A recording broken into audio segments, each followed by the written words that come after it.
Welcome to Intimate Fame, conversations with the famous and infamous like you have never heard. Success, love, history alive, history undressed, private lives intimately revealed. What if you were there? Now you are invited. Meet extraordinary people as you never have before. One-person stories like no conversation you have ever been part of. Tonight, The Last Sitting, Marilyn Monroe, Episode 5. June 1962, Los Angeles, California. Marilyn Monroe arrived at the Hotel Bel-Air. She was alone, 5 hours late.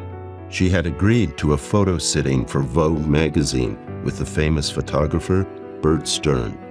Marilyn never granted photo sittings, but even she knew her career needed the publicity. 2,571 photographs were taken. The photographs would be the final glimpse into the life of the Hollywood icon. 6 weeks after the photo sitting, Marilyn Monroe, the original American goddess, would be dead.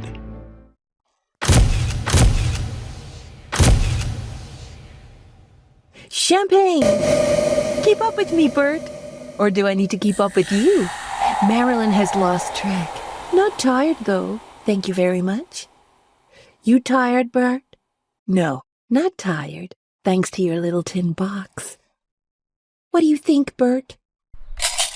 Rattle, rattle. Foot on the gas pedal, Bert? I thought so. I got locked up in a nut house. Not much was going my way, movie-wise, men-wise. Given my family, there was a good chance I was heir apparent to some serious craziness. I locked myself up, not on purpose. They mentioned a retreat, time to rest, reflect. A retreat sounds nice, right? I'm thinking, well, something like this, the Hotel Bel-Air. This is a very nice retreat. My retreat was the 7th floor of an insane asylum. It happened quick, in a car being driven, and ended up in a padded cell. If I wasn't nuts before, I was then. Screaming, hands bleeding from banging on the door. My entire life I have been terrified by locked doors. Even my bedrooms, never a possible way to lock them. This nut house, locks everywhere. Everything taken from me. Threatened with a straitjacket. They asked, "Why are you so unhappy?" I told them, "I've been paying the best doctors of fortune to find out why I am so unhappy. And you're asking me?" Joe was my knight in shining armor. Joe was my hero. We hadn't spoken much in almost 6 years, but when I could make a call, I knew it had to be Joe. Joe called the doctors, told them who he was, would be there the next day, and tear down the goddamn fucking hospital brick by fucking brick if they didn't let me leave with him. Joe probably didn't say, "Goddamn fucking hospital brick by fucking brick." Probably just, "Damn hospital." But I imagined, for me, Joe cursing dramatically. Driving me home, Joe said he had been seeing a shrink for some time, and he thanked me. I'm pretty sure telling him to go see a shrink was one of the last things I was screaming at him when we broke up. He told me if he was me, he would have left him as well. That's a lot for a guy to say. That, just maybe, it wasn't always the girl being crazy. Maybe the girl had an opinion about the situation as well. Yeah, it was a lot for a guy to say, especially in Italian. "You stopped shooting. You gonna shoot me?" Probably not what Vogue wants, right? Go ahead, shoot me. We made enough fucking demands in that agreement we never read. You should take pictures when you want to take pictures. It's better to be unhappy alone than be unhappy with someone. So far. Joe DiMaggio was 37 when Marilyn met him. She was 25. I had just become one of the world's most famous movie stars in the world. Joe had just retired. So much of the same in our life that we didn't know. Tough childhoods, good looks enough, nervous around people, especially of the opposite sex. We both quit high school in 10th grade. We both took our work seriously. Both stood up against the Mr. Big Shots, cautious about people exploiting our fame. Joe was suspicious to a fault.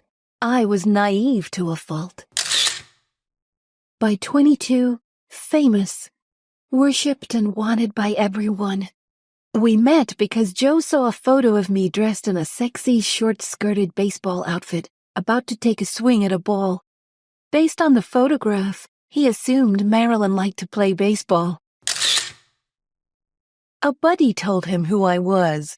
He didn't care about my career. He liked that I apparently knew how to hold a bat. Movie making rubbed Joe the wrong way. I wasn't bothered he didn't know me. I knew zip about baseball. When Joe took me to my first game, I asked, "When was intermission?" First time we met was an Italian restaurant on Sunset Boulevard. I was 2 hours late. I liked him straight away. For starters, he was still at the restaurant. I expected a flashy New York sports type. Instead, I met this reserved guy who didn't make a pass at me right away. I had dinner with him almost every night for 2 weeks. I showed up on time. He liked to tell me what to do, not in a bad way, not at first. You know, watch out for all the Hollywood types. Make all that I could and save all that I could. People will try and take it all from you. I knew what he was saying was important. All I kept thinking was, what's important is his body. Joe was a they should be seen and not heard type of guy. About women.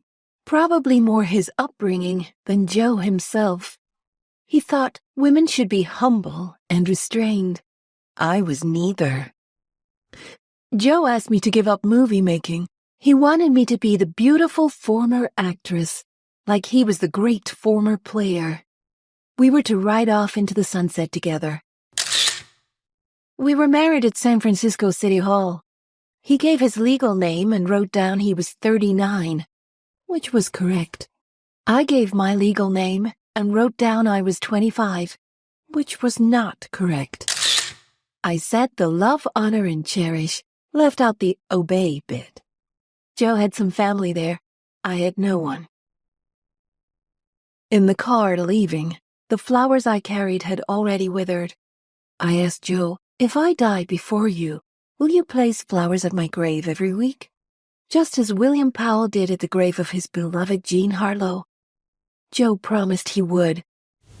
We're dry, Bert. A new bottle. I bet you thought buying Savaro cases was extravagant, but in truth, it was foresight.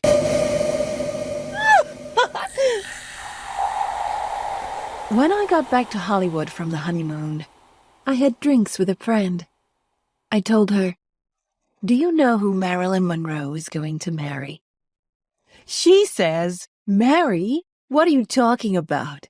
And I say, "Marilyn is going to marry Arthur Miller." "Arthur Miller?" she shouts. "You just got home from a honeymoon with Joe DiMaggio. You told me how wonderful Joe was, how happy he made you, what a great time you had. Now you're telling me you're going to marry Arthur Miller? I don't understand." I say to her, "You wait. You'll see."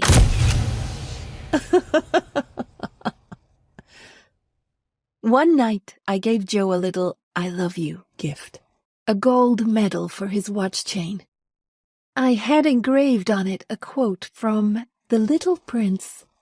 It was engraved, "True love is visible not to the eyes, but to the heart, for eyes may be deceived."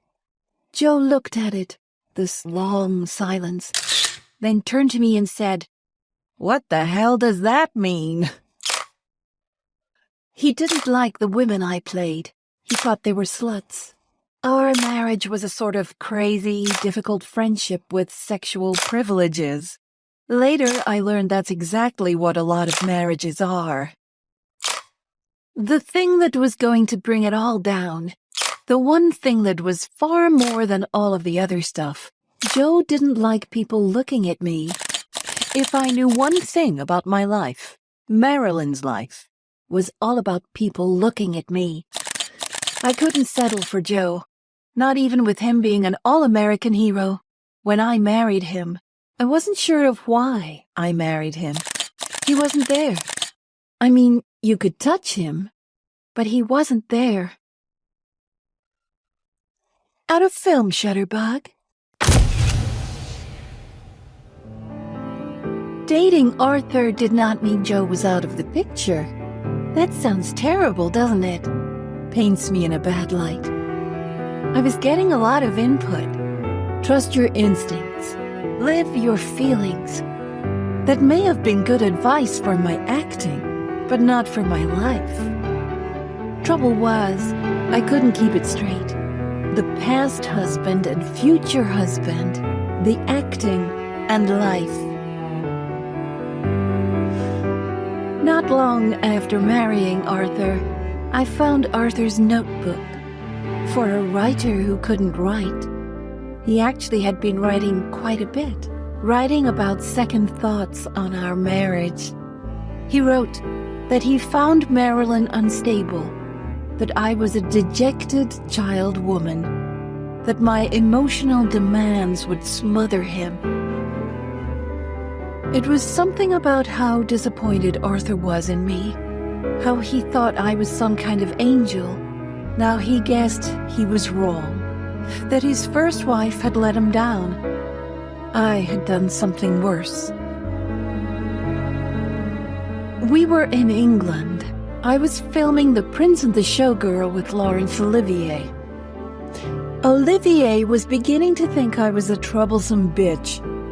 And Arthur said he no longer had a decent answer to that one.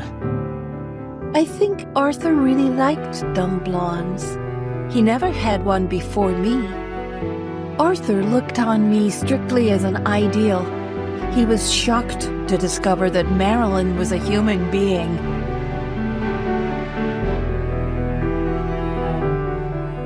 I was never a wife. It was fake. Another illusion.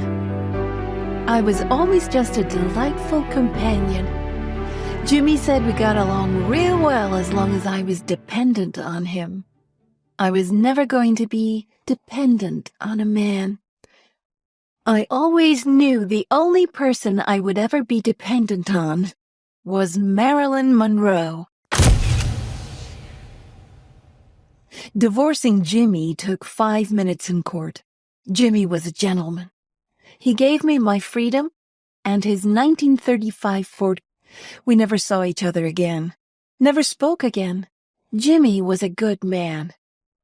But you can't build a home if you never had a home to start with. I would not take the bait from the press. I didn't know at the time why I wouldn't talk about it, and I never did. I married and was divorced. That was the only thing I ever said about the man who showed me the give and take of dancing.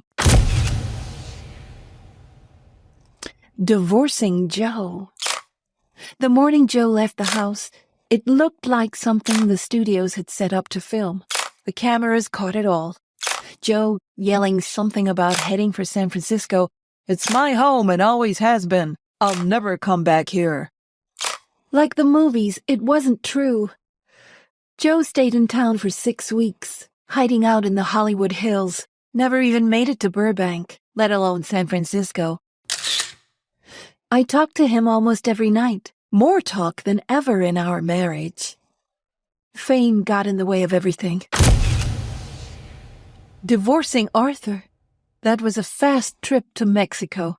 It was suggested I do it on the day of Kennedy's inauguration, because the press and the whole country would be looking at that, and we could slip away and return unnoticed. We crossed the border at El Paso and into Juarez.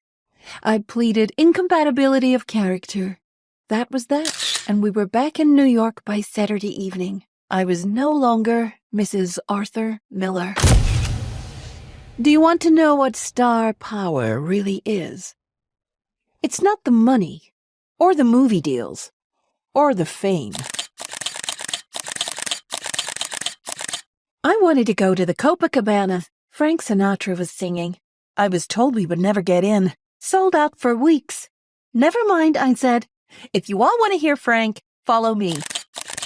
We traveled like an army convoy to the Copacabana. I marched right through the door. Okay, the rear door. And into the kitchen, and I asked for Angelo. A wonderful man to know. And lucky for me, the manager. Next thing we knew, tables were added to the dance floor, right in front, dead center. Our entrance stopped, Mr. Sinatra. Stopped right in the middle of a song. You have no idea how dead silent that room was. I wore all white. They put a spotlight on me. I glowed like an angel. An angel for Frank Sinatra. I gave Frank my best humble look and purred. Wrong door, right place. Frank winked and on with the show. Star power, you see. I knew if there was anyone in the world the people in that room wanted to see that night more than Sinatra, it was Marilyn Monroe.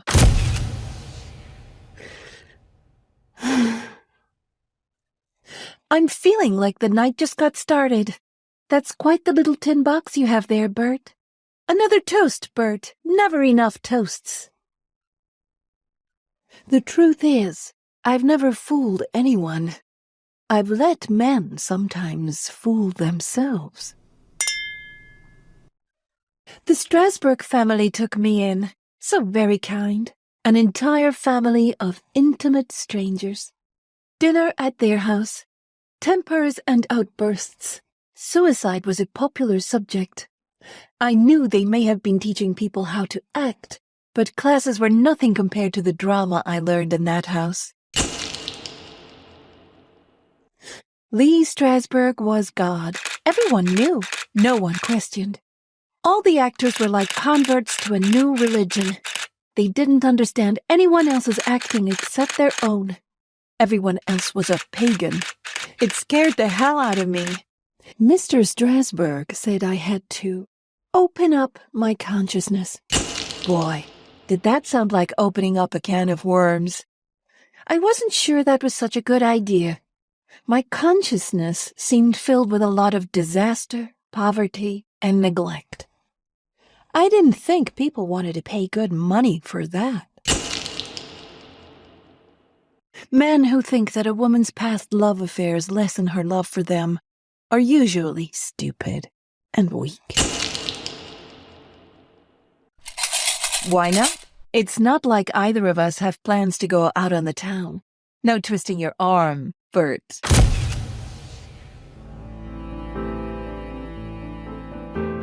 The times I married, the times of love affairs.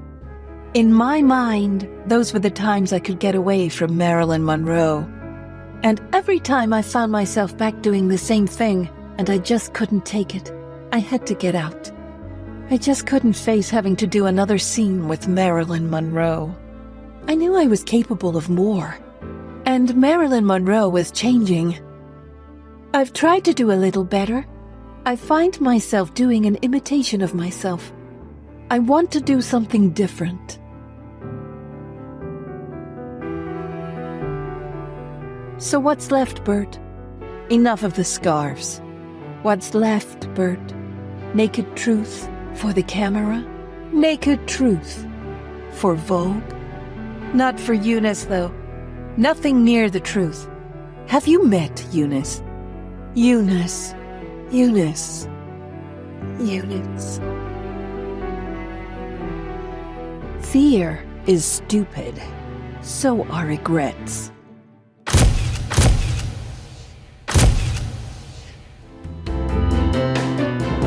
This is Scott Edward Smith, the creator of Intimate Fame. Thank you for listening, and join us next time. The Last Sitting, Marilyn Monroe, written by Scott Edward Smith, performed by Rachel Ogilvy. Sound design and original music by Chesney Hawkes. Associate producer Melissa Jobe. Produced by Howard Gluss.